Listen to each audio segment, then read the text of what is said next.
Hello friends, welcome back to another new vlog. Friends, ये vlog है बाबा बैद्यनाथ धाम ज्योतिर्लिंग जो झारखंड के देवघर जिले में स्थित है। तो गाइज, इस ज्योतिर्लिंग पर इतनी जबरदस्त भीड़ रहती है, इतनी जबरदस्त भीड़ कि मेरे पास शब्द नहीं है उस भीड़ के लिए मैं कैसे बताऊं आपको इस व्लॉग में देखने को मिल जाएगा कितनी भीड़ रहती है। तो गाइज, भगवान शिव से संबंधित दो चीजें होती है, एक शिवलिंग और दूसरा ज्योतिर्लिंग। शिवलिंग वह होता है जो मानव द्वारा निर्मित होता है और कुछ स्वयंभू भी होते हैं। स्वयंभू का मतलब जो अपने आप बनते हैं, लेकिन ज्योतिर्लिंग हमेशा स्वयंभू ही होते हैं जो मानव द्वारा निर्मित नहीं होते हैं। वहां पर भगवान शिव ने साक्षात दर्शन दिए हुए होते हैं। तो ऐसे 12 ज्योतिर्लिंग है भारतीय हिंदू समाज के अंदर। उन्हीं में से एक ये है बाबा बैद्यनाथ धाम ज्योतिर्लिंग जो झारखंड के देवघर जिले में स्थित है। यह 12 में से 9वें नंबर का ज्योतिर्लिंग है। तो इससे रिलेटेड पूरी जानकारी आपको इस व्लॉग के अंदर मिलने वाली है, तो बने रहिए व्लॉग में लास्ट तक। ये देखे, सबसे पहले तो मैंने वहाँ पर रुकने का इंतजाम किया था। मैं वहाँ पर 1 नाइट के लिए रुका था क्योंकि मेरे को वहाँ पर बाबा बैद्यनाथ धाम के दर्शन के अलावा वहाँ के आसपास की चीज़ों पर भी घूमना था, क्योंकि एक दिन में ये पॉसिबल नहीं था, इसलिए मेरे को रुकना पड़ा था। ये रूम देख सकते हैं मेरा, इसकी प्राइस 1 नाइट की 883 थी विद जीएसटी। तो काफ़ी अच्छा रूम था, ब्लैंकेट टॉवल भी मिला था, लेट बाथ सेपरेट अलग, काफ़ी अच्छा था। और होटलें हैं काफ़ी, आप अपने बजट और अपनी सुविधा के अनुसार ले सकते हैं वहाँ पर। ये देखें, मंदिर के बाहर काफ़ी दूर से लाइन लगी हुई आती है, बैरिकेडर लगे हुए हैं ऐसे लाइन के लिए। तो अभी आप चलेंगे पांडाल के अंदर, वहाँ पर दिखाएंगे आपको कितनी भीड़ है। ऐसे लाइन लगी हुई है, लाइन्स के द्वारा जा रहे हैं लोग बाग अंदर क्योंकि दर्शन करेंगे। हो देखिए कितनी ज़बरदस्त भीड़ है। 12 ज्योतिर्लिंग में से 9वें नंबर के ज्योतिर्लिंग बाबा बैद्यनाथ धाम मंदिर को देखिए, कितने श्रद्धालुओं की भीड़ है, कितना जमावड़ा है लोगों का। ऐसे पांडाल ऊपर नीचे 2-3 पांडाल बने हुए, ये तो पहला ही पांडाल, इसके नीचे और है, वो भी दिखाएंगे आपको। अगर फ्रेंड्स पूरे देश भर में प्रसिद्ध इस बाबा बैद्यनाथ ज्योतिर्लिंग के टाइम की बात करो तो यह सुबह 4 बजे से लेकर रात 9 बजे तक खुला रहता है। और इसके सबसे नज़दीक railway station Jasidih railway station है जो यहाँ से 7.3 किलोमीटर की दूरी पर स्थित है। और यहाँ के सबसे नज़दीक एयरपोर्ट देवघर इंटरनेशनल एयरपोर्ट है जो यहाँ से 9 किलोमीटर की दूरी पर स्थित है। श्रद्धालुओं की इतनी जबरदस्त भीड़ को देख करके आप अंदाजा लगा सकते हैं कि बाबा बैद्यनाथ धाम ज्योतिर्लिंग की कितनी बड़ी मान्यता है यहाँ पर। तो गाइस, इससे पहले भी जगन्नाथपुरी धाम के वीडियो में मैंने बताया था कि जो व्यक्ति भारतीय हिंदू समाज में मौजूद 4 धामों की यात्रा कर लेता है तो उसे मोक्ष की प्राप्ति होती है। अगर इनके साथ साथ आप 12 ज्योतिर्लिंगों की यात्रा भी कर लेते हैं तो मोक्ष प्राप्ति में कोई शंका नहीं रहती। अगर फिर भी नहीं होती है तो मेरे से ले जाना मोक्ष प्राप्ति का सर्टिफिकेट, मैं इश्यू कर दूंगा। अरे ये क्या बोल दिया, मैं भगवान से बढ़कर तो नहीं हूँ। हालांकि आपको इनकी यात्रा करने पर 100% मोक्ष की प्राप्ति मिलेगी, ऐसा भारतीय हिंदू समाज में मान्यता है। और फ्रेंड्स, 12 ज्योतिर्लिंगों में से यही ज्योतिर्लिंग ऐसा है जो ज्योतिर्लिंग होने के साथ साथ शक्तिपीठ भी है। माता सती के अंग जहाँ जहाँ गिरे थे वहाँ पर शक्तिपीठ बने हैं। तो ऐसे 51 शक्तिपीठ हैं, तो उन्हीं में से ये भी एक शक्तिपीठ है। भगवान शिव का एक नाम वैद्यनाथ भी है, इस कारण लोग इसे वैद्यनाथ धाम भी कहते हैं। यह एक सिद्ध पीठ है, इस कारण इस ज्योतिर्लिंग को कामना लिंग भी कहते हैं।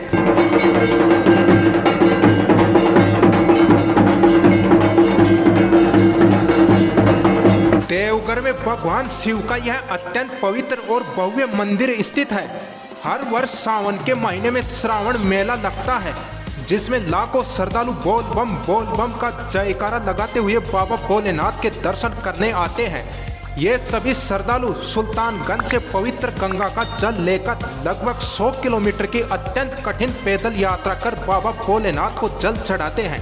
तो फ्रेंड्स, इतनी देर से आप सोच रहे होंगे कि यह मंदिर देश भर में इतना प्रसिद्ध है और यहाँ पर श्रद्धालु की इतनी जबरदस्त भीड़ लगती है, तो इसकी स्थापना के इतिहास के पीछे क्या राज है, तो चलिए आपको इसके बारे में भी बताते हैं। एक बार राक्षस राज रावण ने हिमालय पर जाकर शिव जी की प्रसन्नता के लिए घोर तपस्या की और अपने सिर काट कर शिवलिंग पर चढ़ाने शुरू कर दिए। एक एक करके 9 सिर चढ़ाने के बाद 10वां सिर भी काटने को ही था कि शिव जी प्रसन्न होकर प्रकट हो गए। उन्होंने उसके 10 सिर जो के त्यों कर दिए और उससे वरदान मांगने को कहा। रावण ने लंका में जाकर उस लिंग को स्थापित करने के लिए आज्ञा मांगी और यही वरदान मांगा। शिव जी ने अनुमति तो दे दी, पर इस चेतावनी के साथ ही यदि मार्ग में इसे पृथ्वी पर रख देगा तो वह वहीं अचल हो जाएगा। और आखिरकार वही हुआ। रावण शिवलिंग लेकर चला। मार्ग में एक चिता भूमि आने पर उसे लघु शंका हुई।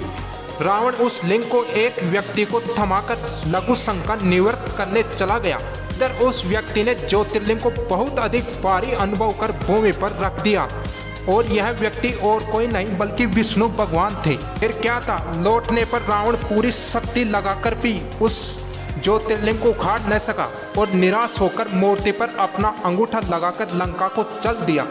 इधर ब्रह्मा विष्णु आदि देवताओं ने आकर उस शिवलिंग की पूजा की।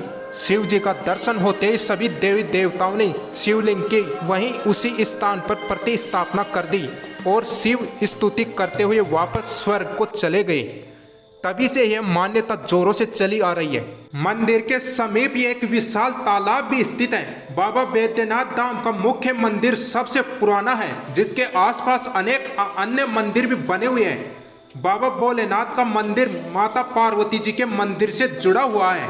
यह विश्व का इकलौता शिव मंदिर है जहाँ शिव और शक्ति एक साथ विराजमान है। पौराणिक कथाओं में वर्णित है कि यहाँ माता सती का हृदय कटकर गिरा था, इसलिए इसे हृदय पीठ भी कहते हैं। ऐसा माना जाता है कि इस नगरी में आने से शिव और सती दोनों का आशीर्वाद मिलता है। पुरोहित बताते हैं कि यहाँ पहले सती स्थापित हुई, उसके बाद शिवलिंग की स्थापना हुई। भगवान भोले का शिवलिंग सती के ऊपर स्थित है, इसलिए इसे शिव और सती के मिलन स्थल के रूप में भी जाना जाता है। यहाँ आने वाले सभी भक्तों की मनोकामनाएं पूरी होती है। यही कारण है कि इसे मनोकामना लिंग भी कहते हैं। श्रद्धालु जब बाबा धाम आते हैं तो जल का एक पात्र शिवलिंग पर अर्पित करते हैं और दूसरा पार्वती मंदिर में अर्पित करते हैं। मान्यता यह है कि बैजू नामक एक चरवाहे ने इस ज्योतिर्लिंग की खोज की थी और उसी के नाम पर इस जगह का नाम बैद्यनाथ धाम पड़ा।